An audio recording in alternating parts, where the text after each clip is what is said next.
वही है वही।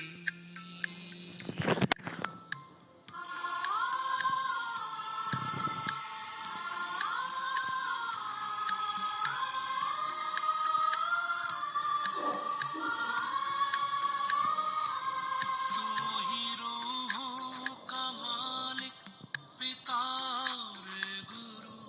तू ही रूहों का मालिक, पिता और गुरु। होता तुमसे सफर है खत्म और शुरू। होता तुमसे सफर है खत्म और शुरू। परवरिश दे रही तेरी मौजूदगी। तू वही है वही है वही। तू वही है वही है वही है वही। हाँ वही है वही है वही। हाँ वही है वही है वही।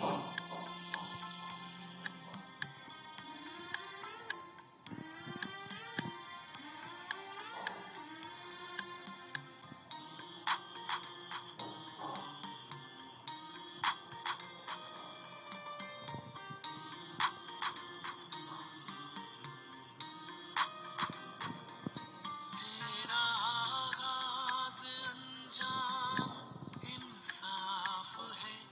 तेरा आगाज अंजाम इंसाफ है। गलतियां करता सबकी तू ही माफ है। गलतियां करता सबकी तू ही माफ है। तेरी चुप तेरी रहमत तेरी सादगी। तू वही है वही है वही। तू वही है वही है वही है वही। हाँ वही है वही है वही।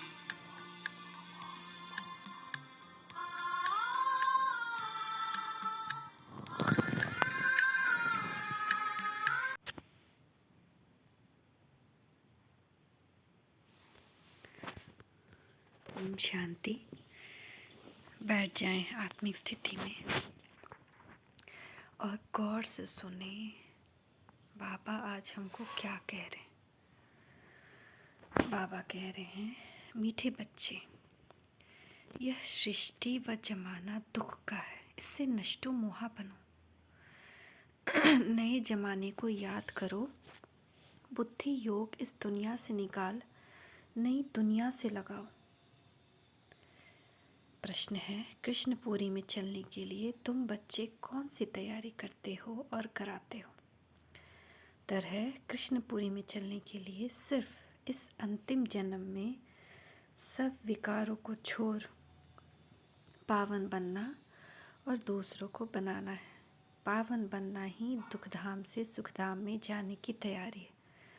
तुम सबको यही संदेश दो, यह डर्टी दुनिया है, इससे बुद्धि युग निकालो तो नई सतयुगी दुनिया में चले जाएंगे।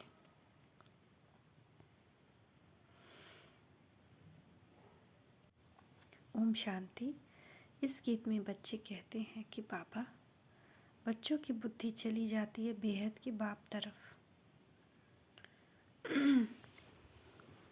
जिन बच्चों को अब सुख मिल रहा है अथवा सुखधाम का रास्ता मिल रहा है, समझते हैं बरोबर बाप स्वर्ग के 21 जन्मों का सुख देने आया है। इस सुख की प्राप्ति के लिए स्वयं बाप आकर शिक्षा दे रहे हैं, समझा रहे हैं। यह जो ज़माना है अर्थात इतने जो मनुष्य हैं वे कुछ भी नहीं दे सकते। यह तो सब रचना है ना, रचना कैसे देंगे? सब तो आपस में भाई बहन है, तो रचना एक दो को सुख का वर्षा दे कैसे सकते हैं? क्योंकि एक तो वो रचना है, रचता नहीं। दूसरा वो खुद दुख की दुनिया में है, तो सुख कैसे देंगे? सुख का वर्षा देने वाला ज़रूर एक रचयिता बाप ही होगा। इस ज़माने में ऐसा कोई मनुष्य नहीं जो किसको सुख दे सकते हैं। तुम सोचते हैं ना कि किसी से हमको सुख मिले, सुख के दो बोल मिले। अब इस दुख की दुनिया में सुख कैसे मिलेगा? और जो खुद दुख की दुनिया में है वो सुख कैसे देगा? सुखदाता सद्गति दाता है ही एक सद्गुरु।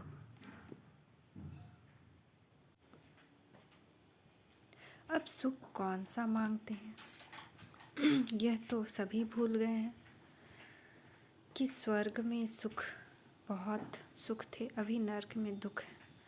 तो जरूर सभी बच्चों पर मालिक को ही तरस पड़ेगा। तो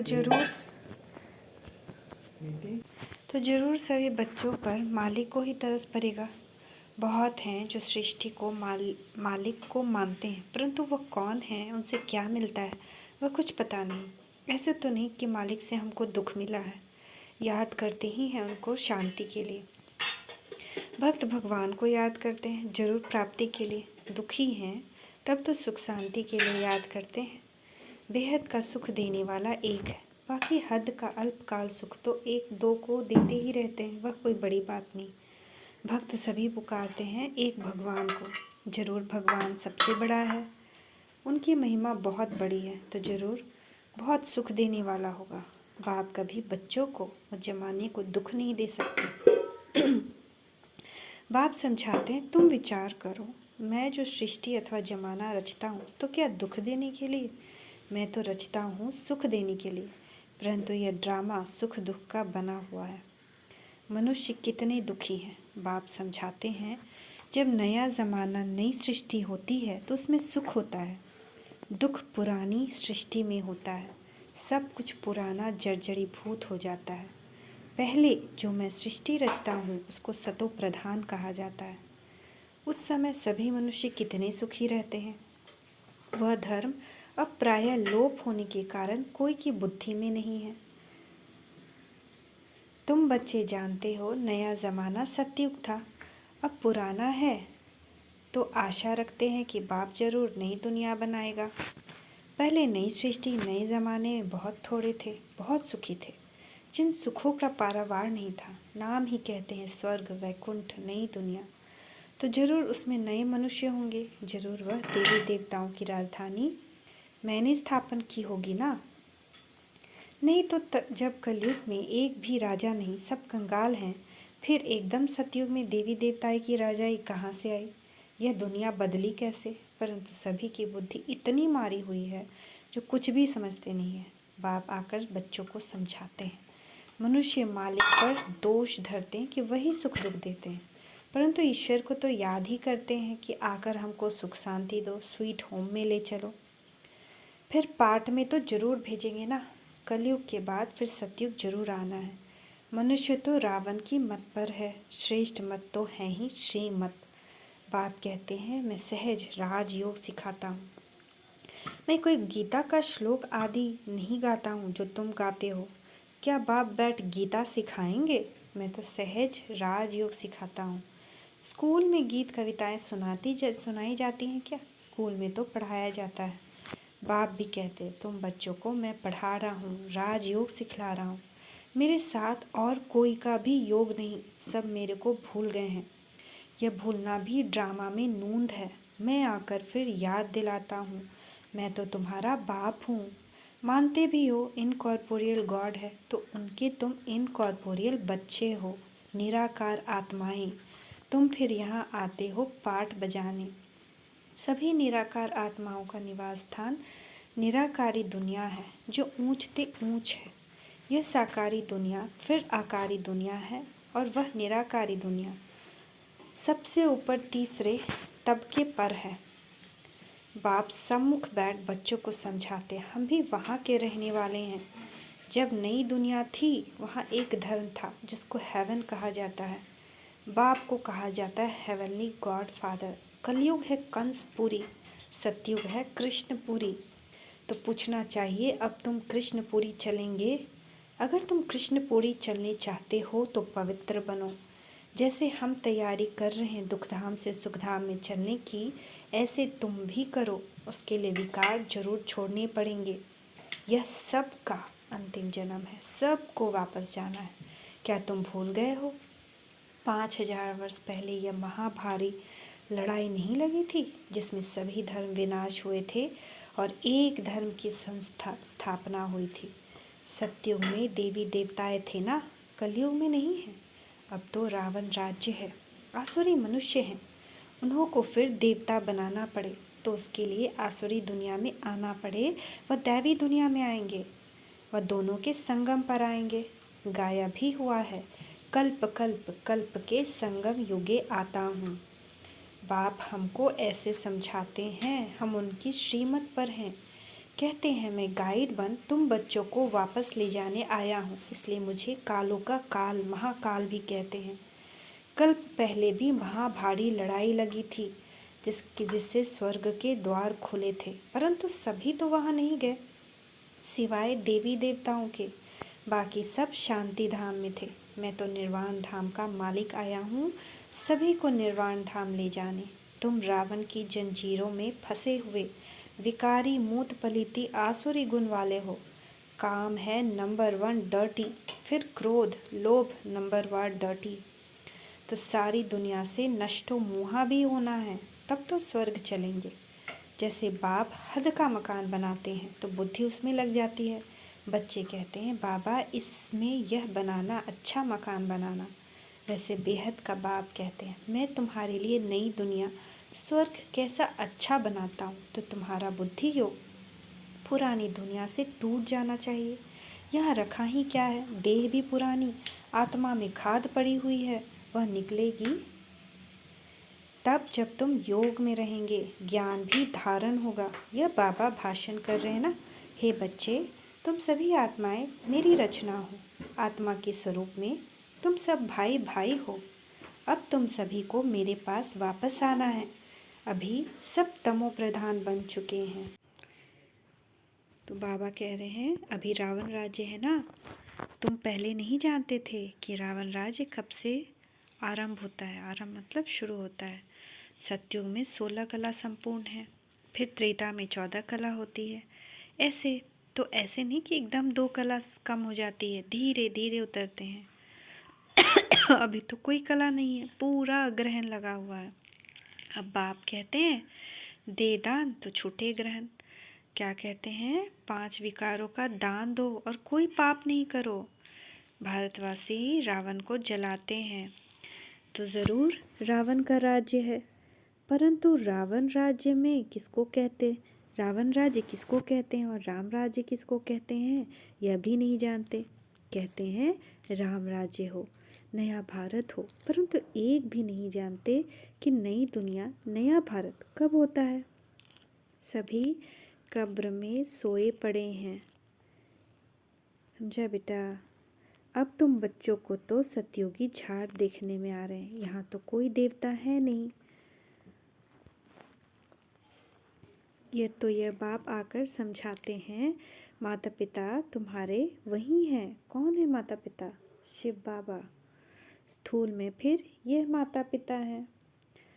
तुम माता पिता उनको गाते हो। सतयुग में ऐसे नहीं गाएंगे। सतयुग में कोई पूजा नहीं करता, सतयुग में भगवान को कोई याद नहीं करता, वहाँ न कृपा की बात है।